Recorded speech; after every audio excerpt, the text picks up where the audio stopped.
اللہ جل شانہ کی حمد و ثنا اور حضور نبی کریم رؤوف الرحیم رحمۃ للعالمین جناب خاتم النبیین صلی اللہ علیہ وآلہ وسلم کی بے مثال اور لازوال بارگاہ اقتصادیہ میں ہدیہ درود و سلام کے نذرانے انتہائی ادب کے ساتھ عرض کرنے کے بعد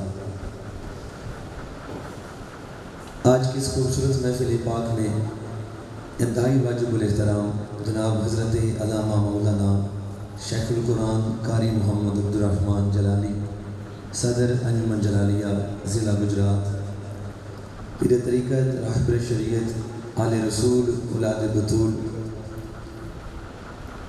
حضرت پیر سید محمد جرار حسین شاہ صاحب زیدہ مجدہ آستانہ عالیہ جھنڈا والا شریف حضرت علامہ مولانا محمد سعید صاحب چشتی حضرت علامہ مولانا حافظ القاری محمد ارشد چشتی صاحب زیدہ مجدہ دیگر علماء کرام نعت خوانان شیخ الاسام اور میرے آقا کے آپ سب عشاقان کی بارگاہ میں انتہائی ادب و احترام کے ساتھ سلام پیش کرتا ہوں۔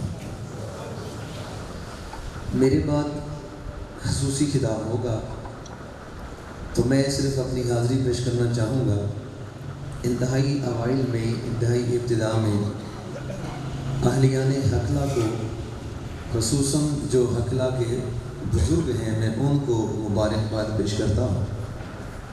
میں نے بزرگوں سے یہ سنا ہے کہ کامیاب بندے وہ ہوتے ہیں جن کی اولاد نیک رستوں پر چل پڑتی ہے، اور آج مجھے یہ یقین ہو چکا ہے کہ حقلہ والے جو بزرگ دوست احباب ہمارے ہیں وہ کامیاب ہیں۔ اللہ نے انہیں یہ خوش قسمتی نصیب فرمائی ہے کہ آج وہ نہیں، ان کی اگلی نسل، ان کے بچے آج اللہ رسول کا نام لے کر محفل جما کے بیٹھے ہوئے ہیں۔ اور یہ حضرت امام علی مقام رضی اللہ تعالیٰ عنہ کا نام لے کر جو محفل سجانا ہے، اس کے بارے میں مفسر قرآن حضرت مفتی احمد یار خان نعیمی علیہ رحمت کا فرمان ہے۔ آپ فرماتے ہیں کہ ہر وہ بندہ جس کا عقیدہ حضرت امام علی مقام کے نانا جی کے بارے میں صحیح ہو، اگر وہ سب سے کم مقدار میں آپ کے دور اقدس میں کھچڑا بن جاتا تھا، جسے ہم کھچڑی بھی کہتے ہیں، آپ فرماتے ہیں اگر کوئی بندہ گھر میں کھچڑی بنا کر جتنی اس کی اوقات ہو، جتنا اسے قرآن مجید یاد ہو، بندے بلانا یہ تو بہت بڑا کام ہوتا ہے، ان کے لیے لنگر پکانا، اہتمام و انصرام کرنا۔ آپ فرماتے ہیں کہ اگر کوئی بندہ صرف کھچڑی بنا کر خود ہی اپنے گھر میں بیٹھ جائے اور جتنا اسے قرآن آتا ہو اس میں جتنا وہ آسانی سے پڑھ سکتا ہو اتنا پڑھ کے اصالِ ثواب حضرت امام علی مقام کی روح پرفتوح کو کر دے تو حضرت امام علی مقام اس سے راضی ہو جایا کرتے ہیں۔ سلام آپ کی تربیت کو اور سلام آپ کی اگلی نسل کو، جنہوں نے آج حقلہ والے جو بچے پیدا ہو رہے ہیں اور جو ابھی اسکول کی دہلیز پر پہلا قدم رکھ رہے ہیں، ان ماسٹر مدثر صاحب اور ان کے تمام دوست احباب کو میں خراج تحسین پیش کرتا ہوں۔ آپ کے جب کندھے پر ذمہ داری آئی تو آپ نے حق ادا کر دیا۔ نیا سال کیا چڑھا، آپ نے تو دین کی لہریں بہریں کر کے دکھا دی ہے۔ یہی حق ہے کہ بہترین اولاد کا کہ اپنے والدین کی زندگی میں انہیں یہ اپنا چہرہ دکھانا کہ آپ اگر اس دنیا میں رہیں یا آپ دنیا سے چلے جائیں، فکر نہیں کرنا، ہم آپ کی منزل کی طرف ہی رواں دواں ہیں، ہم آپ کے دیے ہوئے سبق کو یاد کیے ہوئے ہیں، جس مذہب پر آپ ہیں ہم بھی اسی پر ہیں، اور حضرت امام علی مقام کا نام لینے والے میں سے۔ تھوڑے سے وقت میں اپنی حاضری پیش کرنی ہے۔ میں نے قرآن مجید کی جو آیہ کریمہ کا حصہ تلاوت کیا ہے، اس میں اللہ وحدہ لا شریک نے ہمارا عقیدہ درست رکھا ہے۔ اللہ وحدہ لا شریک نے اس میں ہمیں یہ پیغام دیا ہے اور واضح دیا ہے کہ صحابہ اکرام اور اہل بیت طہار آپس میں بڑے ہی رحیم و شفیق تھے، لیکن کافروں پر یہ بڑی ضرب شدید لگانے والے تھے۔ آپس میں ان کا بڑا پیار تھا۔ آج بدقسمتی سے جب تو میرے جیسا بندہ 2-4 جماعتیں پڑھ کے کسی محفل پر خطاب کرنے کے لیے کوئی بندہ بلا ہی لے غلطی سے، تو ہم وہاں سے واہ واہ اور داد حاصل کرنے کے لیے ہم صرف اور صرف حضرت امام علی مقام کا ذکر کر کے، اور وہ بھی ایسا کہ جو شاید حضرت امام علی مقام خود نہ سننا پسند فرمائیں، ذکر وہ کر کے تو ہم لوگوں سے داد اور واہ واہ وصول کرتے ہیں۔ حضرت امام علی مقام کی جتنی بھی حیات مقدسہ ہے شہادت سے قبل اور ولادت کے بعد، اس پوری حیات مقدسہ کے اس خاص اوقات میں ایک بھی دن، ایک بھی گھنٹہ، ایک بھی منٹ اور ایک بھی سیکنڈ ایسا نہیں آیا کہ جب آپ کے ہوتے ہوئے کسی صحابی کے بارے میں کسی نے کوئی غلط کلامی کی ہو اور حضرت امام علی مقام نے سن لیا ہو اور آپ نے برداشت کیا ہو. ایسا ہو ہی نہیں سکتا.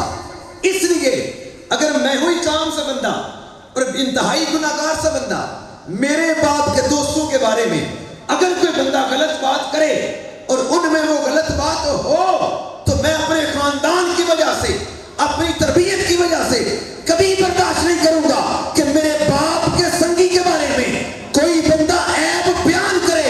ارے میرے نبی کے یاروں میں رب نے خود عیب رکھا ہی نہیں، حسین برداشت کس طرح کر سکتے تھے؟ نعرہ تکبیر، نعرہ رسالت، نعرہ تحقیق، نعرہ حیدری. بات تربیت پر آ کے ختم ہوتی ہے. 1400 صدیاں گزر گئی تو آج میرے جیسا ناہنجار بندہ اٹھ کے تو اپنے باپ کے دوستوں کے بارے میں بات نہیں سنتا، گوارا ہی نہیں کرتا، صرف اس لیے کہ بات نسل پر آئے گی. بات نسل پر آئے گی. لوگ کہیں گے یہ کیسا بندہ ہے اپنے باپ کے دوست کے بارے میں سن رہے.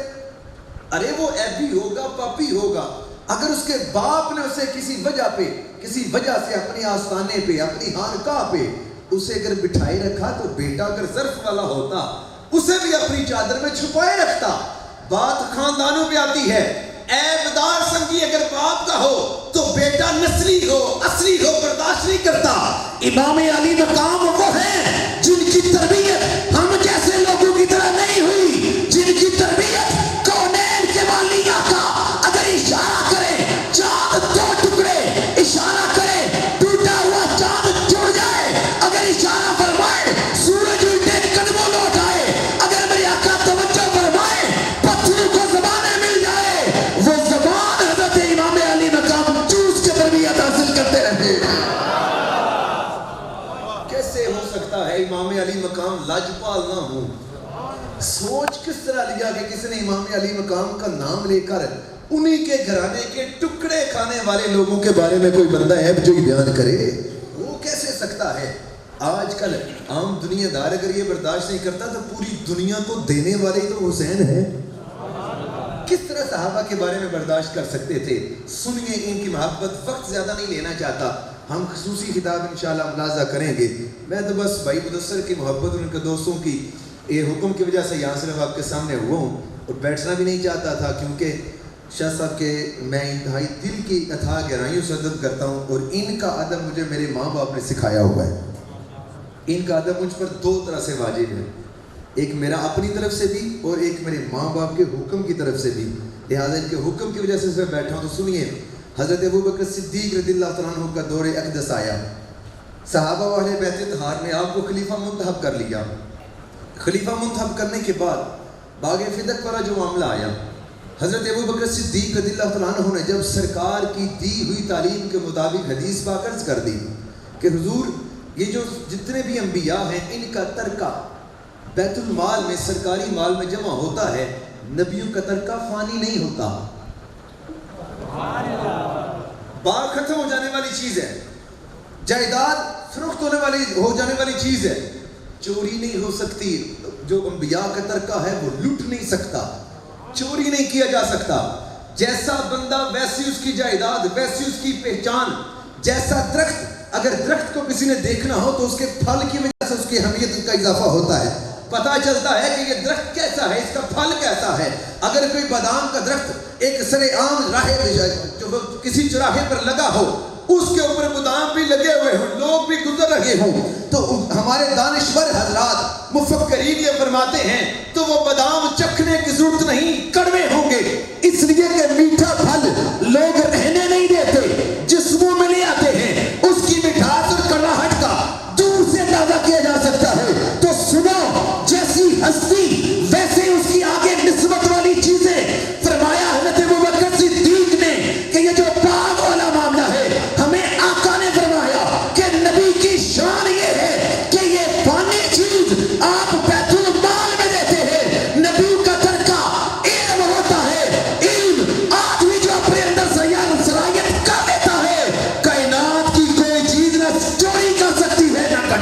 آتی ہے۔ حضرت علی پاک نے خود اس بات کی تائید فرمائی اور اس معاملے کو وہاں پہ ختم فرمایا۔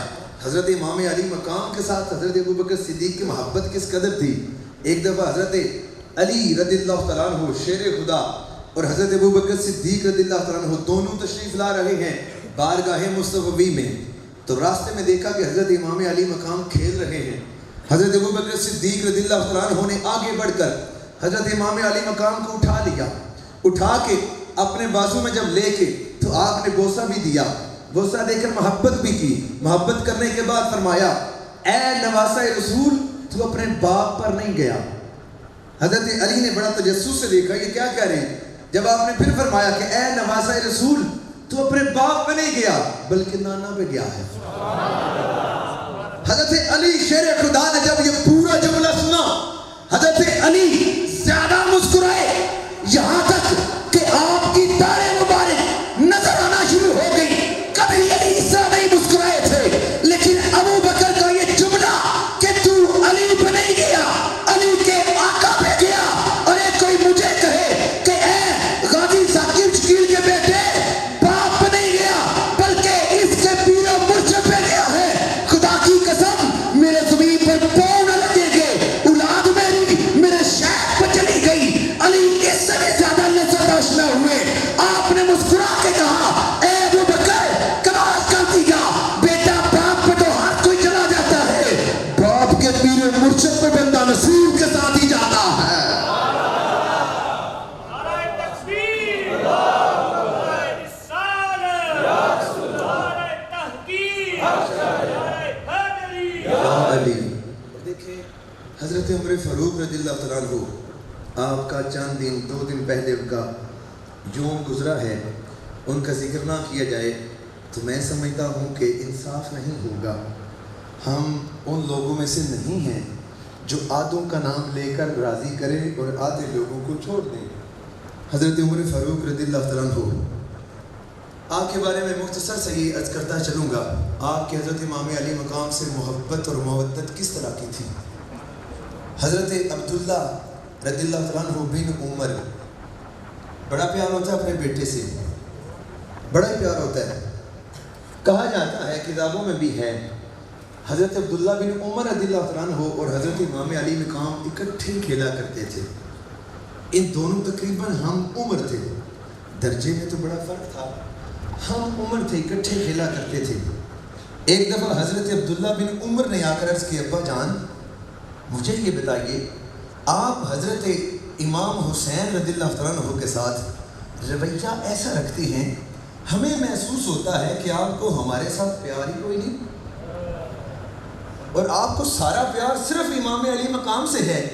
حضرت عمر فاروق رضی اللہ تعالیٰ عنہ سیدھے ہو کر بیٹھ گئے، آنکھوں میں تھوڑا سا جلال لا کر سنجیدگی پوری اپنے اوپر طاری کر کے بڑے ادب کے ساتھ فرمایا بیٹا یاد رکھنا تجھ جیسے کتنے ہی ایک طرف ہوں، مجھے تو حسین جیسا کوئی نظر نہیں آتا۔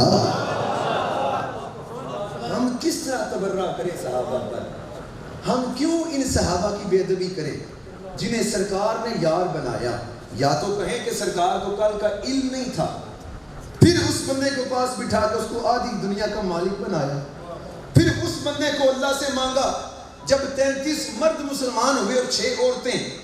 ادھر جب مکہ والے مشرکین مکہ نے جب پنچایت اکٹھی کی، کہا تھا 39 مرد اور عورتیں ملا کے 33 مرد اور 6 عورتیں یہ مسلمان ہو گئے، اب 40واں نہیں ہونے دینا۔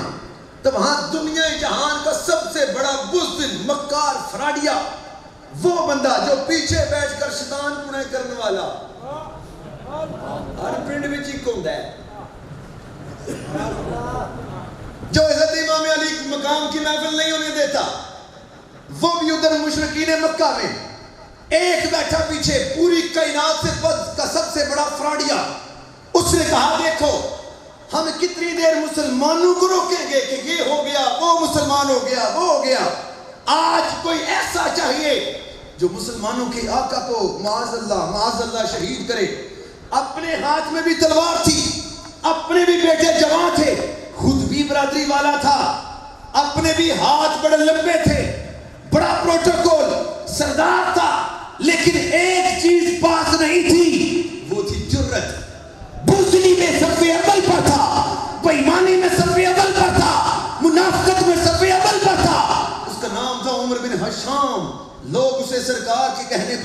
جہل کہتے ہیں، آج مانا اور جانا یہ ابو جہل جاتا ہے۔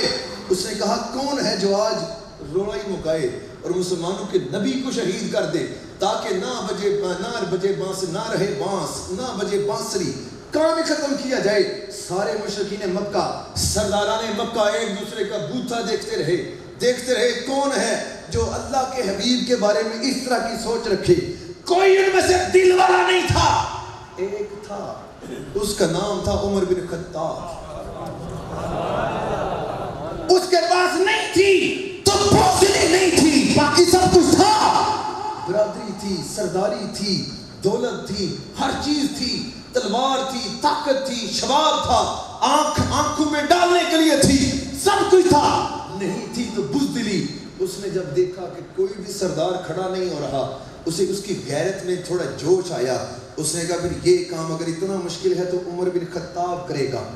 ادھر بزدل، ادھر دل والا، تماشا کیا کر رہے ہیں کہ 40واں نہیں ہونے دینا۔ ادھر میرے غیب دان نبی نے ید اللہ والے ہاتھ اٹھائے اور اللہ سے عرض کی مولا یا بزدل دے دے یا دل والا دے دے۔